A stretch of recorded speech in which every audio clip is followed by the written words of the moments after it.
Welcome back to Real Ag Radio. It's now time for our weekly Rocky Talk segment, which is brought to you by Rocky Mountain Equipment.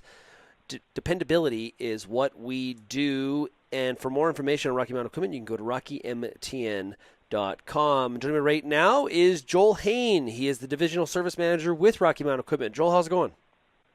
Good. Yourself, Sean? I'm doing very, very well. Okay, so it's winter time.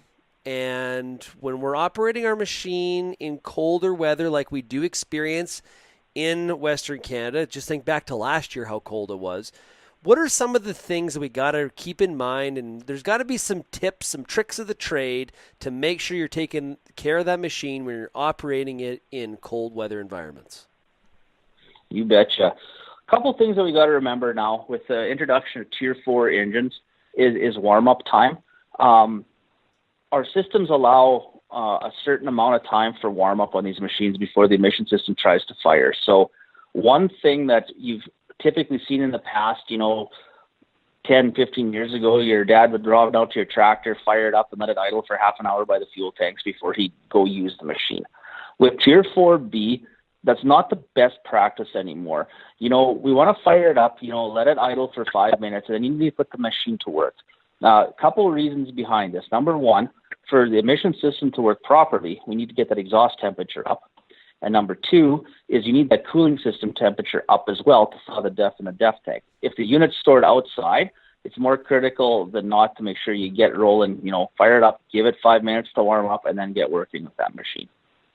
Interesting. Counterintuitive. So a past practice that isn't necessarily applicable anymore with some of these newer machines, because I think a lot of people are probably still firing up that diesel, and we all know that, hey, you got to let the diesel warm up and you got to let it run for a while, but that's not the case in this situation.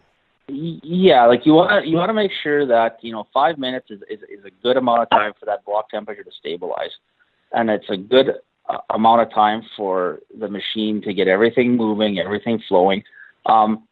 Also, parts of this thing too that will help with that shorter warm up would be changing things to synthetic engine oil and synthetic hydraulic oil. I'm talking more so loader tractors. Getting that zero rating engine oil and zero rating hydraulic oil, SSL synthetic oil, it allows the machine to move freer. It allows the oil to flow easier to lubricate everything. If you're using a cattle tractor, I highly recommend going to synthetic fluids for winter. Okay, what about middle of the day though, Joel? Like, so I'm at a feed yard and we got a payloader running all day to load that feed truck. We're gonna maybe shut her down in mid part of the day. Do I leave that loader running or do I shut it off? No, you shut her down. The other options too. If you let it idle for too long, you're gonna get exhaust temperature drops and the machine is not able, especially with Tier 4 and Tier 3, to burn off that nitrous oxide, right? So the best thing for these things, if you're sitting at a feedlot, if you're going to sit more than 5 minutes, shut the machine off. It will retain the heat for half an hour, 45 minutes, and enough to fire it back up and get going again. With that half an hour, 45 minutes, unless it's extreme cold, minus 30, 35, other options are put like a Wabasco heater in it there to maintain engine temperature if you need to shut down and keep the cab warm. But other than that, the best thing for these machines is to be running and working. How about overnight? Plug the machine in, of course? Absolutely. There's two types of heaters. You have an engine block heater. There's a circulating block heater, which allows coolant to flow through the engine block. There's a basic heater that just heats a certain area in the engine block. And then there's a hydraulic heat maintainer. And that basically is a plug-in that heats your hydraulic oil. It's very important to know with a hydraulic heat maintainer is the oil has to be warm when you plug it in. Because if you plug it in cold, it will not heat the oil. It just maintains the temperature. Any sort of guards you should put to limit the amount of cold air that's going into the machine, or does that matter? Your system usually is able to compensate it for the cold weather. The machines have an intake temperature sensor now, and it also varies the fan speed to reduce the amount of airflow coming through the machine.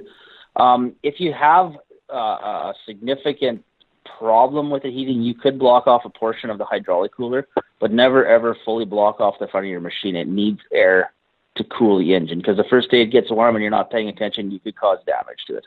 Well, the one thing we know for sure, Joel, when we're operating a machine in cold weather, whether it's the running the loader to push snow in the morning, or it's driving the tractor that's pulling running the loader for the bedding operation in a feed yard. Being inside the unit, running it, is way better than the person that's outside the unit. That's what we know for sure. So that's exactly. So let's keep them warm and running. For sure. Hey, Joel, thanks a lot for joining us here on Rocky Talk. You bet. Anytime, Sean. That is Joel Hayne. He's the Divisional Service Manager with Rocky Mountain Equipment. If you want more information on Rocky Mountain Equipment, go to rockymtn.com. We'll be right back on Real Ag Radio right after this.